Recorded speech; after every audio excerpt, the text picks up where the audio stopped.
The fog came in low and heavy that morning, rolling across the English countryside like a held breath. It clung to the barbed wire, soaked into the wooden watchtowers, and flattened the world into shades of grey.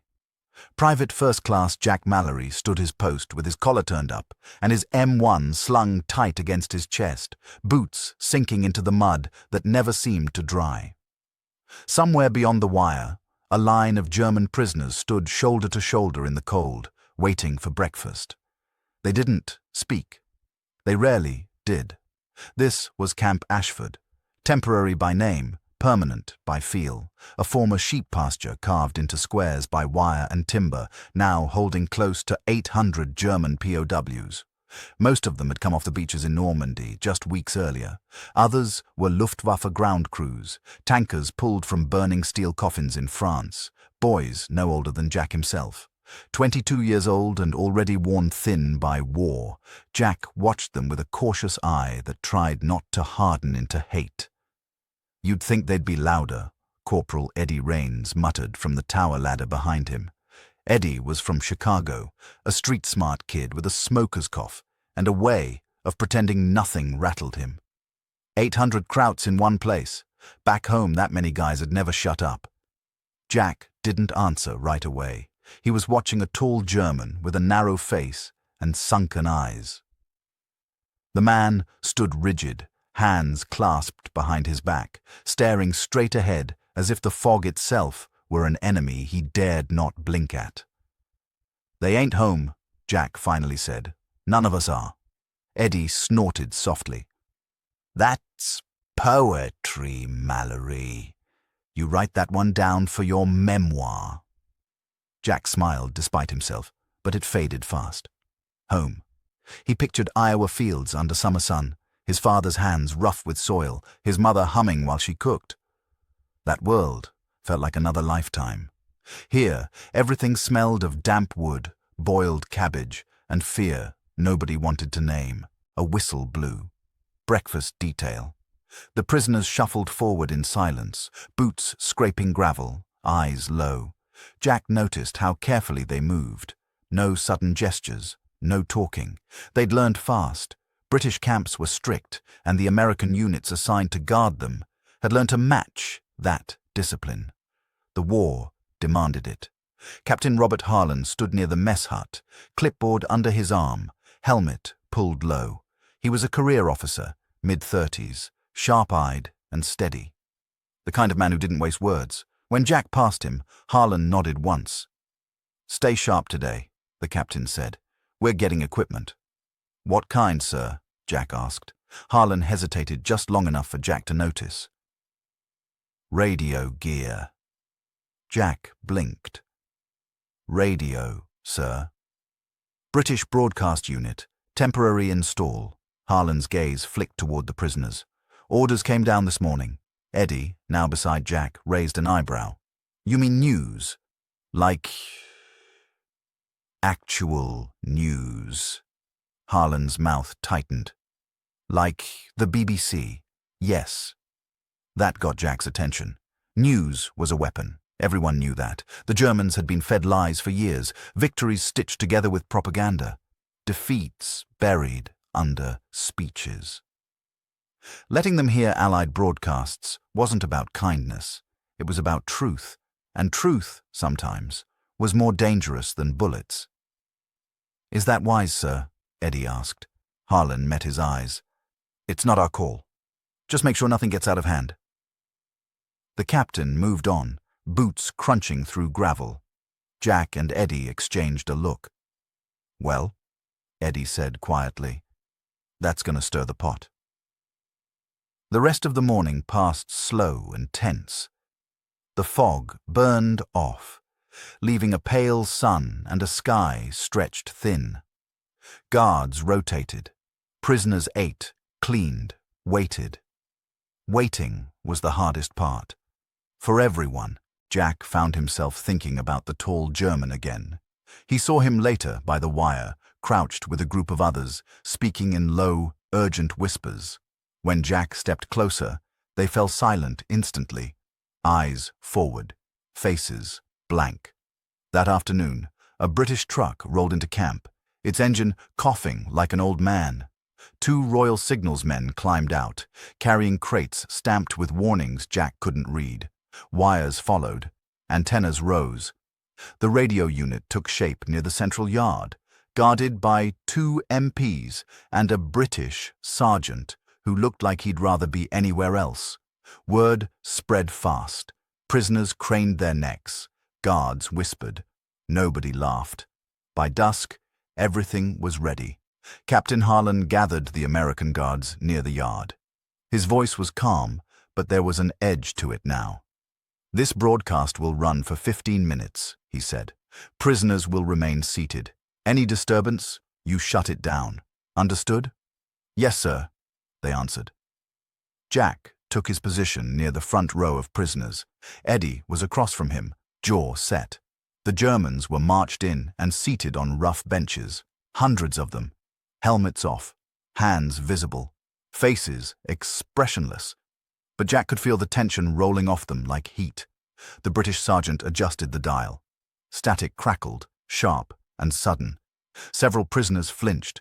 Then a voice cut through. Clear, calm, British.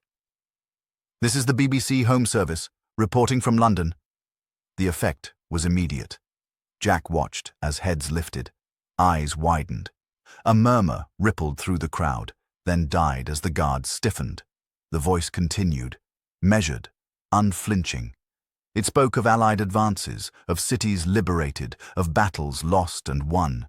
It spoke names the Germans recognized, places, dates. Jack glanced at the tall German. The man's face had gone pale. His mouth opened slightly, as if the air had been knocked out of him. Around him, prisoners leaned forward, straining to hear. Some clenched their fists, others closed their eyes. One man began to shake. Eddie swallowed hard. "Jesus," he whispered. The broadcast went on, and then came the words that changed everything. "Confirmed today, Allied forces have crossed the Seine. Paris is no longer under German control." For a moment, the entire camp seemed to stop breathing. 800 German prisoners sat frozen, the truth crashing down on them like artillery. No guards shouted, no boots moved. Even the wind seemed to die.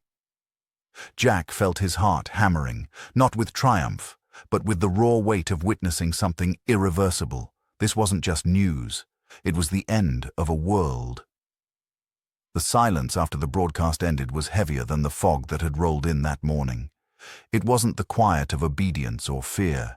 It was the stunned stillness of men whose certainties had just been stripped away. Jack Mallory stood with his rifle angled down, finger nowhere near the trigger, yet every muscle in his body felt tight enough to snap. The British voice faded into static. The radio clicked off. For a heartbeat, nothing happened. Then a sound rose from the benches, not shouting, not crying. Laughter. One man started it. A short, sharp bark that didn't belong to joy. It was brittle, cracked, almost hysterical. Another joined in, then another. Within seconds, the laughter rippled across the yard like fire through dry grass. Eddie muttered, "That ain't good." Jack watched the prisoners carefully. Some laughed with heads thrown back, eyes wild. Others sat motionless, staring at the dirt between their boots.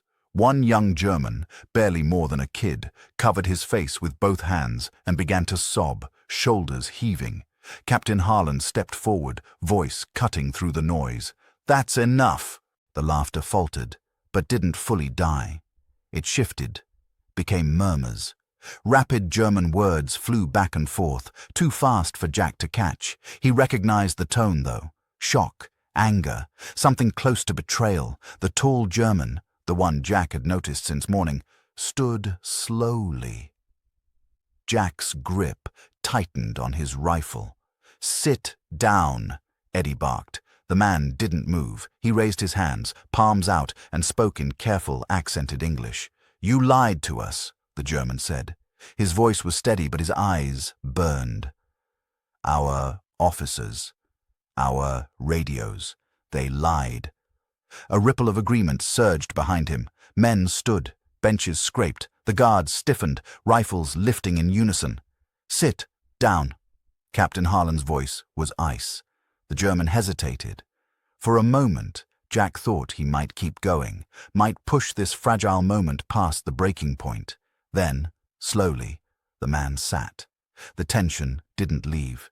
It settled instead, like a storm cloud, refusing to move on.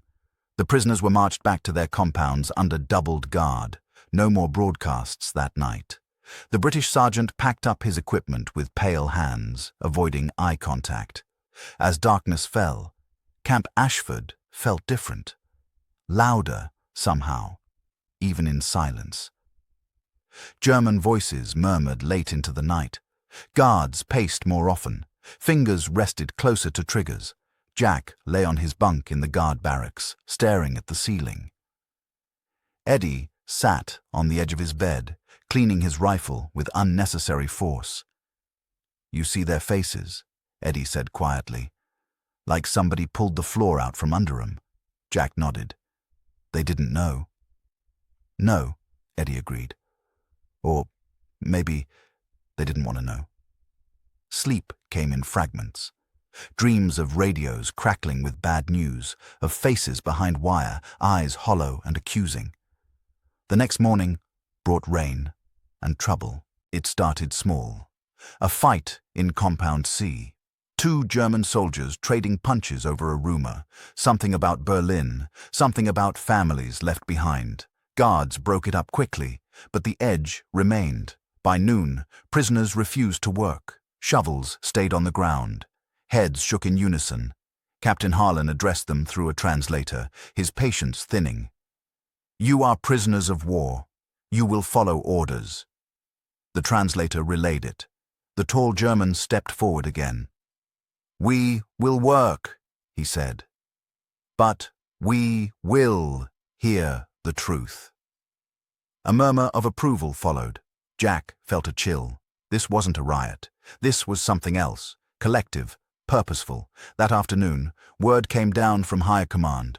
Another broadcast, scheduled for the next day. Longer, more detailed. The guards reacted with disbelief. "They're asking for trouble," Eddie said. "They're asking for reality," Jack replied, surprising himself. Eddie studied him. "You sympathizing now?" Jack didn't answer. He thought of his brother Tom, somewhere in France with the 1st Infantry Division, thought of how he clung to radio reports, scanning for scraps of information, terrified of what he might hear, and equally terrified of what he wouldn't. That evening, Jack found himself near the wire again. The tall German stood there, rain dripping from his cap. He looked older now. "What's your name?" Jack asked before he could stop himself. The man hesitated, then, quietly, "Carl Weiss." "Jack Mallory."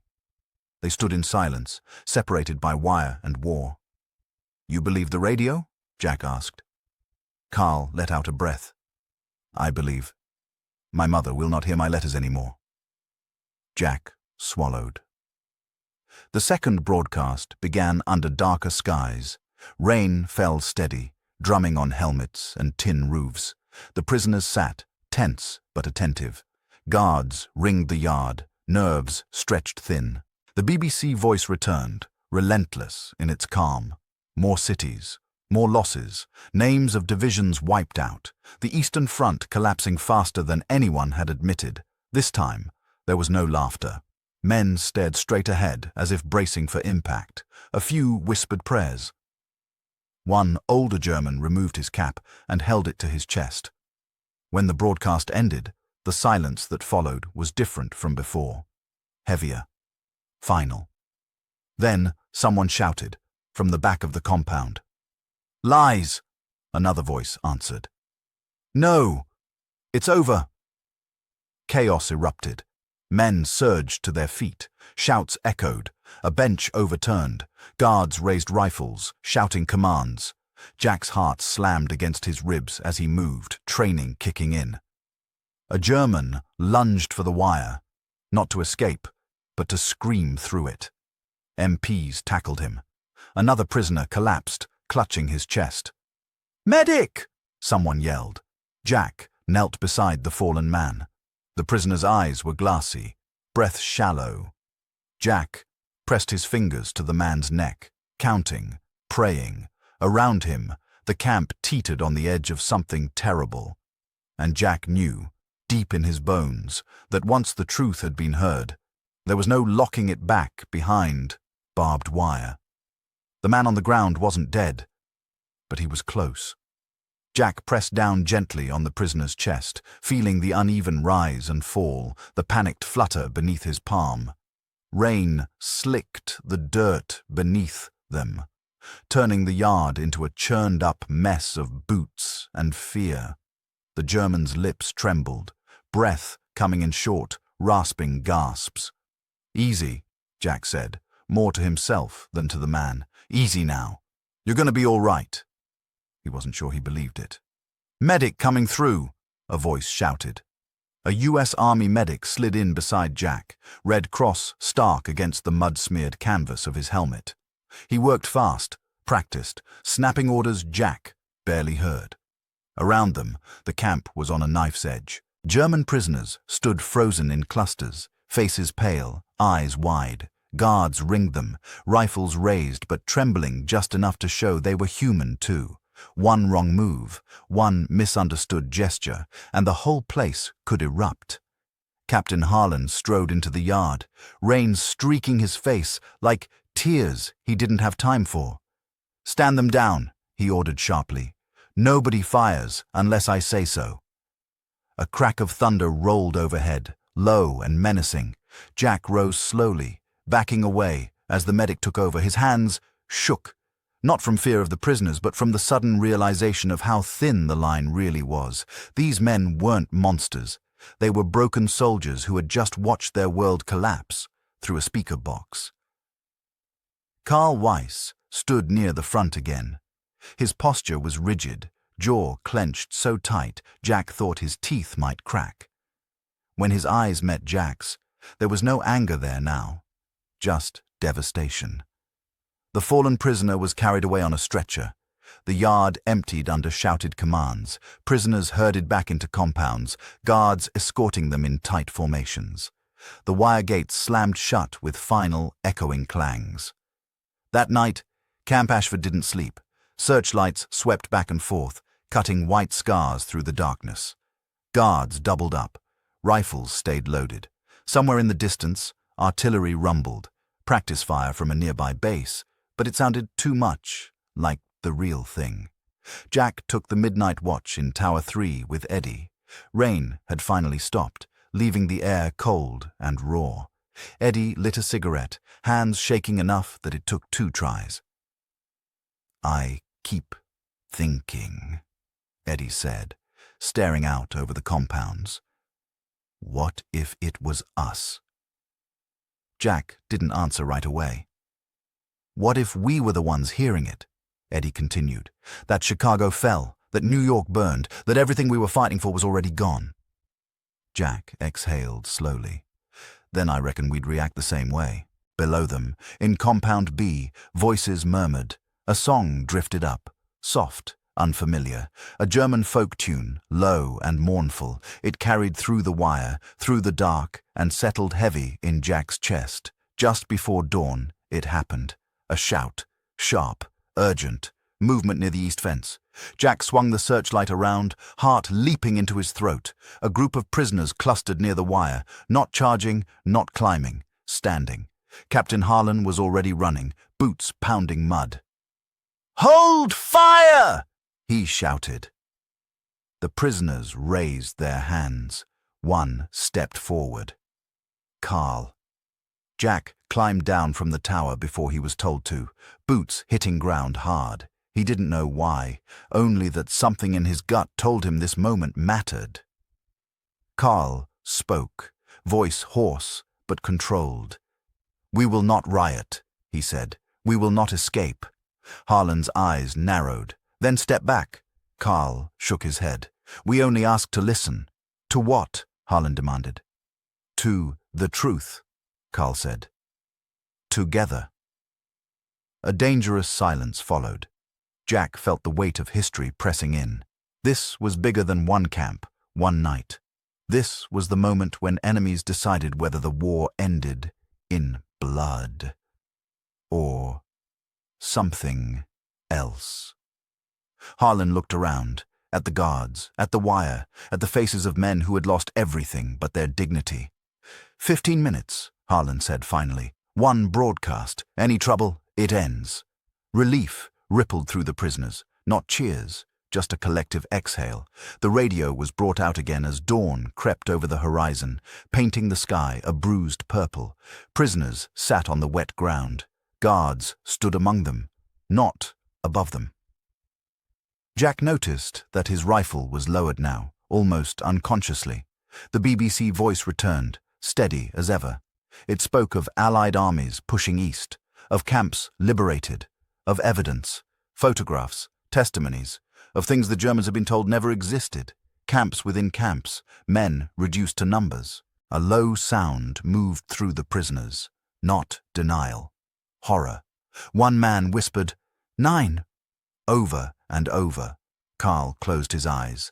Jack felt sick. He thought of the American flag back home, of what it meant to believe in something bigger than yourself. He wondered how it felt to realize that what you'd believed in was rotten to the core. Then the broadcast ended. No riots came, no fists flew, no shots were fired. Instead, men sat in silence as the sun rose fully over Camp Ashford. Some cried openly, others stared into nothing. A few bowed their heads as if in prayer or apology, or both. Jack stood there, watching the aftermath of truth, knowing he would never forget this morning, not for the rest of his life. Because this was the real turning point of the war. Not the battles, not the bombs, but the moment when the lies finally fell silent.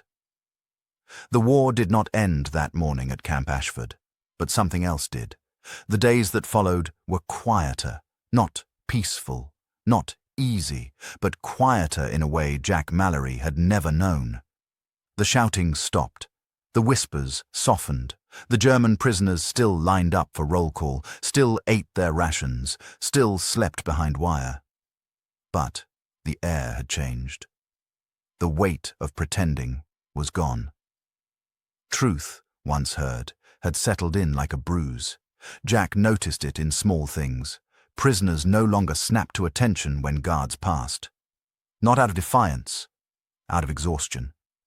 Some asked questions now, careful ones, about families, about cities, about what came after surrender. And surrender no longer felt like a dirty word. Karl Weiss spoke less. When he did, it was quietly, often to the younger men who clung to him like an anchor. Jack saw him one afternoon sitting with a boy who couldn't have been more than 18, shoulders shaking as he cried into his hands.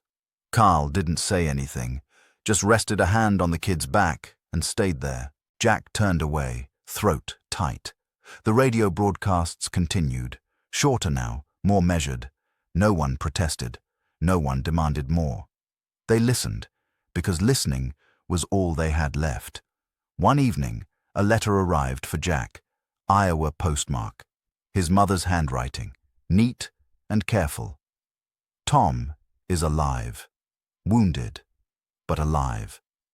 Jack sat on his bunk and let the relief wash through him until his hands stopped shaking. Across the compound, a German man stared at the sky, lips moving silently, as if rehearsing a prayer he wasn't sure anyone was still listening to. Jack wondered who would get letters back, and who wouldn't. Weeks passed. Autumn crept in. Leaves turned and fell beyond the wire, indifferent to uniforms and borders. Then, one morning, Captain Harlan gathered the guards again. "Germany has surrendered," he said. No cheers followed. No fists pumped the air. The news traveled through the camp in minutes. Prisoners stood where they were, stunned. Some sank to the ground. Others embraced. A few walked to the wire and simply held on, eyes closed. Jack stood near Carl when the words reached him. "It's finished," Jack said softly. Carl nodded once. Yes. He didn't smile. He didn't cry.